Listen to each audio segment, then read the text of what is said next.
Assalamualaikum warahmatullahi wabarakatuh. Saudara-saudaraku yang kami cintai, yang kami banggakan dimanapun Anda berada, berita faktual bentrok FPI versus PWI LS di Pemalang, surat edaran fanatisme Ba'alwi dan diamnya institusi Islam arus utama. Laporan khusus Majelis Rakyat Bersatu 24 Juli 2025. Bentrokan terbuka antara massa Front Pembela Islam atau FPI dan Perjuangan Wali Songo Indonesia Laskar Sabilillah atau PWLS di Kabupaten Pemalang, Jawa Tengah menjadi sorotan nasional. Konflik ini bukan sekedar perkelahian antar ormas, namun mencerminkan krisis otoritas keagamaan, kemandekan institusional, dan kemunduran rasionalitas keislaman di tengah umat.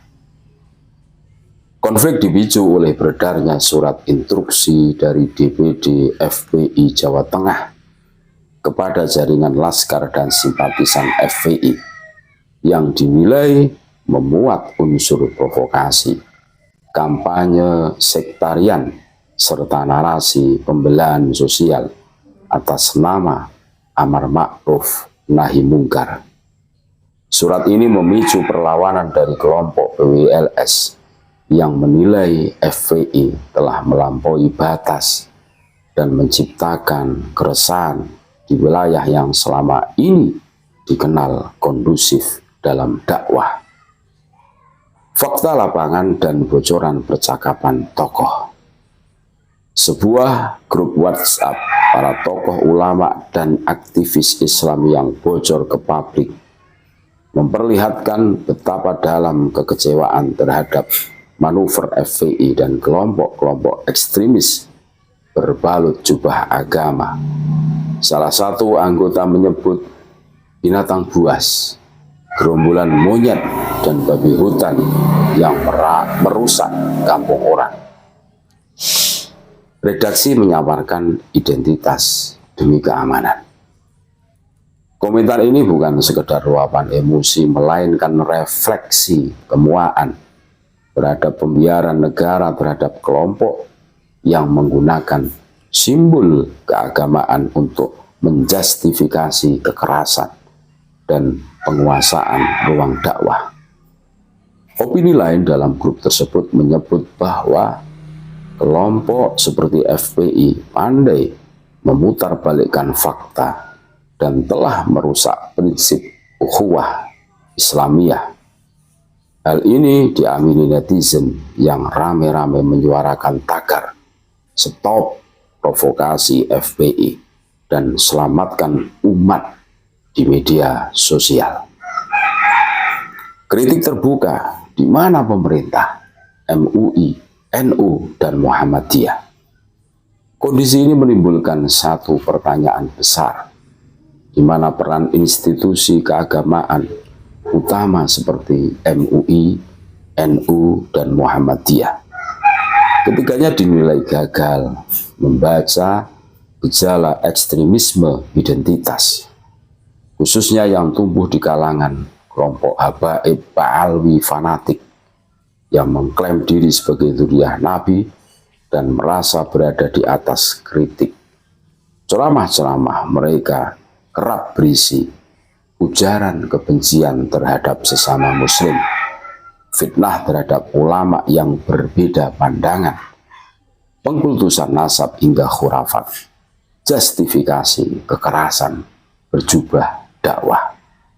Sayangnya, tidak ada sikap korektif, fatwa, atau kontra narasi yang memadai dari ormas-ormas besar ini.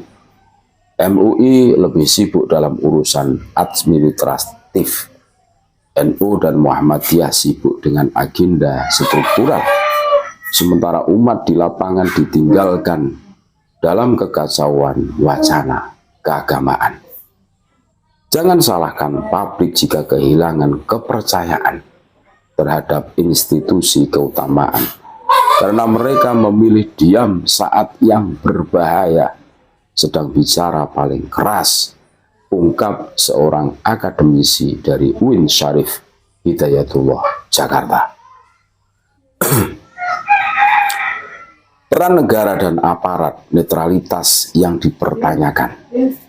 Kritik juga diarahkan kepada aparat kepolisian yang dianggap lamban merespon ancaman konflik horizontal yang dipicu oleh kelompok-kelompok ekstrim. Meski surat edaran provokatif sudah tersebar, tidak ada tindakan hukum ataupun penyelidikan terbuka terhadap penyebar maupun pelaku provokasi. Bahkan beberapa saksi menyebut aparat hadir terlambat dan cenderung pasif saat bentrokan sudah pecah. Hal ini memperkuat dugaan bahwa negara gagal menjamin keamanan masyarakat dari intimidasi keagamaan. Opini publik. Umat Islam ingin keadilan, bukan kultus. Opini publik yang berkembang menandakan bahwa umat Islam Indonesia tidak lagi bisa dibungkam dengan retorika agama, apalagi dengan ancaman kekerasan berjubah-jubah dan sorban. Mereka mendambakan dakwah rasional berbasis ilmu, bukan keturunan. Keulamaan yang kritis dan mandiri, bukan tunduk pada jaringan kekerabatan Arabisme.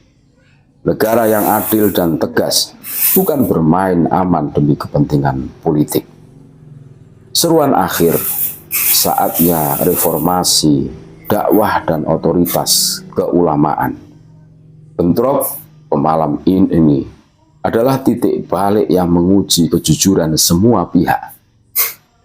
Apakah institusi Islam besar dan negara akan terus bermain aman, atau akan mulai berpihak pada rasionalitas, keadilan, dan persatuan umat? Publik menuntut tindakan hukum terhadap penyebar provokasi keagamaan, klarifikasi terbuka dari pemerintah, MUI, NU, dan Muhammadiyah, pemulihan ruang dakwah berbasis ilmu, bukan intimidasi, reformasi sistem ceramah, pembatasan khurafat, dan fanatisme nasab. Majelis Rakyat Bersatu dalam kesempatan ini mengajak kepada seluruh elemen masyarakat untuk tetap tenang namun waspada. Jangan mudah terprovokasi oleh simbol, jubah, atau nasab, karena Islam tidak dibawa oleh darah, akan tetapi dibawa oleh ilmu, kebenaran, dan akhlak. Terima kasih. Salam waras. Assalamualaikum warahmatullahi wabarakatuh.